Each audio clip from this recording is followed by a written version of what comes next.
மா இவனை பாருமா, வெளியே விளையாடிட்டு கை கால் கழுவாம உள்ள வரான். டேய் வெளியே போய் கை கால் கழுவிட்டோடா. பொடி அப்பா, யாராவது கொட்டினது? ஒருவேளை அவ்வளோ இருப்பாளோ? இவங்க தானே உட்காந்துருக்கா. அப்ப கொட்டினது யாரு? யாரா இருக்கும்? எப்பா, எவன்டா இது மறுபடியும் கொட்டுறா? எப்பா, என்னன்னாச்சு?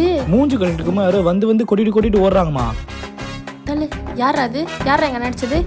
யாரா? தங்கச்சி, என்னம்மா பண்ணிக்கிட்டு இருக்க? உன்னை யார் அடிச்சான்னு தேடிட்டு இருக்கேனா? அவ்வளோ கஷ்டப்பட தேவையில்ல, அடிச்சவனை வீடியோவே எடுத்து வச்சுக்கிற. வா, யாருன்னு கண்டுபிடிக்கிறேன்டா. இப்ப வாங்கடா. என்ன இது? அவள உன்ன